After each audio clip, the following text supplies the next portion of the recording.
guys, and welcome back. So what are we talking about today? I'll tell you what we're talking about today. We're talking about the jointer. Not about the tune-up, not about the setup, but more of the way that you use it and how to get good results just from your technique. You'd be amazed how many guys out there have a jointer and they're using them and they're getting really lousy results and then can't figure out why. So I'm going to run through the simple steps today of how to use your jointer to get some good results.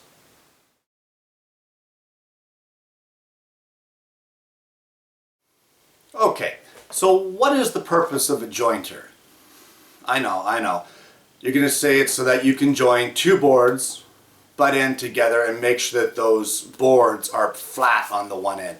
Okay, maybe that's one purpose. But for me, the main purpose is to give yourself two perfectly flat and perpendicular surfaces from which to reference all the rest of your cuts from. If you try to run a board through a thickness planer that has an uneven or concave surface on the bottom, that thickness planer will duplicate to some degree that imperfection on the opposite side. You're not getting a true board. If you have an imperfect edge and you place it against your fence and you're trying to rip it in your table saw, of course, you are just going to duplicate the imperfection and possibly cause yourself some kickback or some harm by doing that. You need the two flat and perpendicular surfaces in order to get your reference points.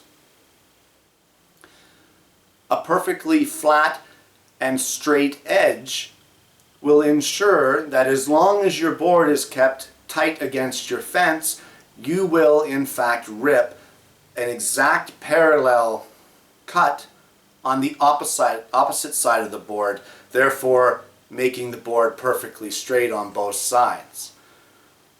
A perfectly flat bottom or surface plane will, of course, translate to a perfectly flat thickness plane when it's run through your thickness planer, because that planer will in fact duplicate that flatness and that perfection. So in order to bump your woodworking up a notch, you need to have a good basis. And the basis of a flat edge and a flat surface is where you start, and that is the purpose of a jointer.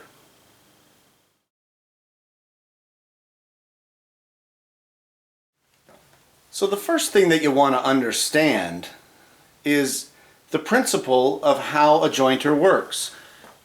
Without really understanding how it works, how can you use it properly? Rule number one, this red thing right here, this is your blade guard. Don't ever remove this. It's there for a reason. Accidents can and will happen, and this baby right here is your friend. That's going to keep all of these digits right where they belong instead of down into the dust collector. So first and foremost, do not remove this protective plate. The jointer has three main surfaces, and they all play an important role when it comes to jointing a board. You have your back fence, which will adjust in and out according to the width of your board. It also adjusts side to side depending on if you're jointing an angle or what have you. You have what I'm going to call your infeed table, which is on this side. This is where your board starts and works its way toward the blade. And then of course you have your outfeed side of your table.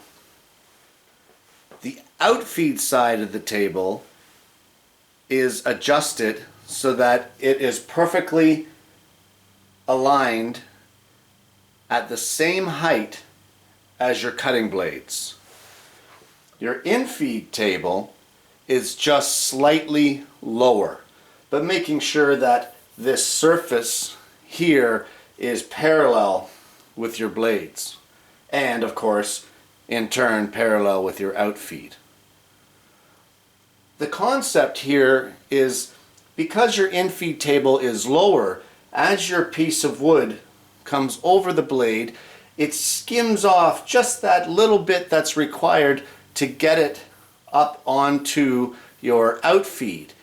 And as it rides across the outfeed, it will trim off anything that is not at the level of the outfeed table. That's the important part that you need to understand. Because at this point in time, as you're feeding through a blade, as you're feeding through a board, if you are applying pressure on the infeed side, you are in fact planing for what's here, not for what's here. The pressure on the board should be placed on the outfeed side of the table, and I'm going to demonstrate that for you. So the first thing that we want to do, of course, is set up our jointer. Now, because I check it regularly, I know that I'm properly calibrated and everything is hunky-dory, but you still have to set it up for the board that you're using. So I'm going to pull my fence in, and I want to expose as little of the blade as possible while still giving myself clearance to work with push pads and whatnot with the jointer. So I slide my fence in to a comfortable distance to allow the board to pass through, and then lock it down. Now the important part here, and you don't want to really skimp on this and you don't want to not do it, is you want to check it for square. You guys have seen my videos. You know that I do love my Beal tilt box, and I'm not sure if you can see this, but we're perfectly square here. Don't just check one side of the fence, guys. Check them both. Things can happen. Things can twist. You want to check both sides of the fence to ensure that both sides are square, both the infeed and the outfeed.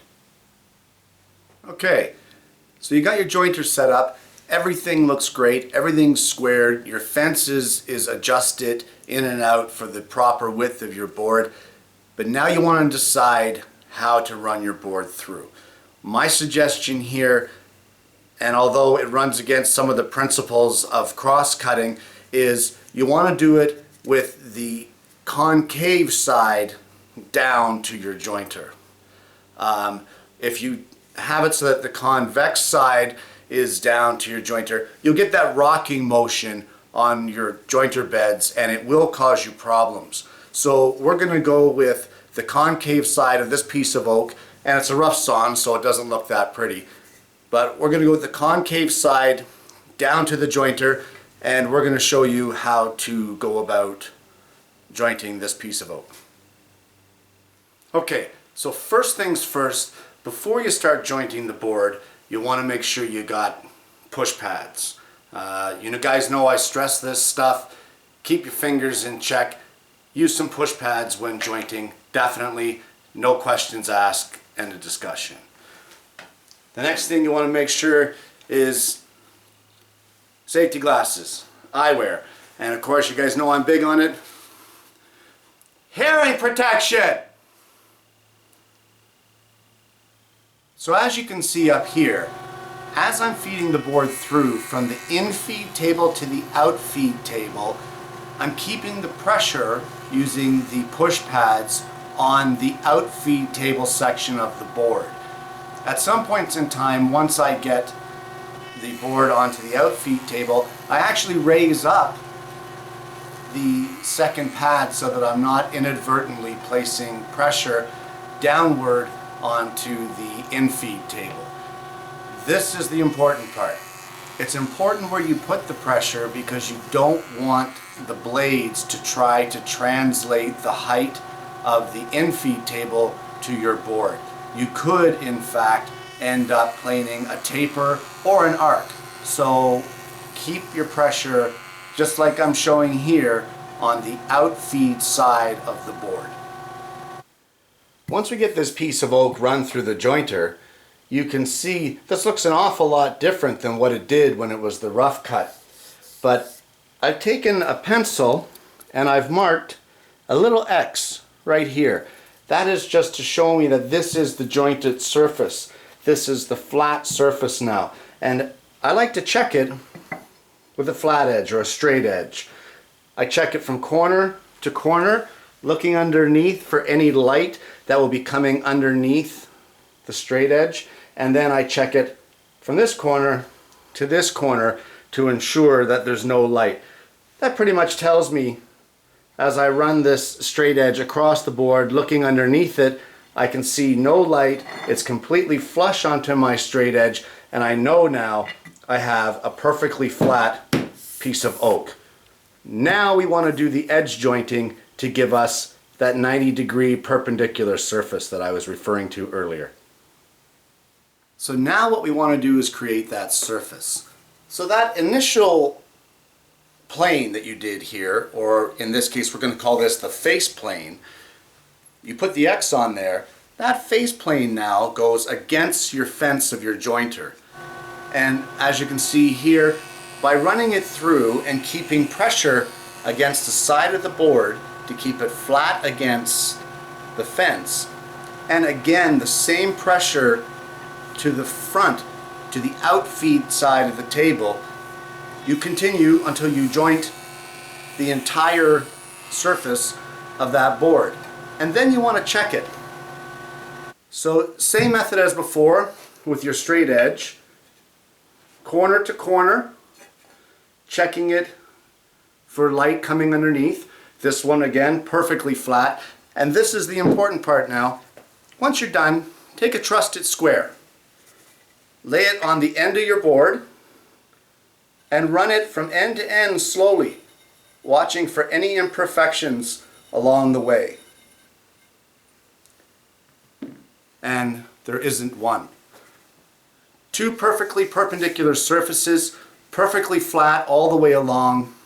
We went from this board here to, well, this board.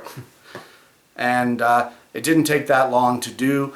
A minimum loss of material, and again, any cut that we do from here on in, because of our perfect reference points, will translate that squareness and flatness to the next cut, and then the next cut, and so on and so on. So if you have a jointer and you're having poor results, try doing it like this and see if it will improve things. I think you'll see a big improvement. Don't forget the dust collection on the jointer, guys, and please, please, please remember your PPE or your personal protective equipment. This stuff is loud. Thanks for watching, guys, and we'll see you next week.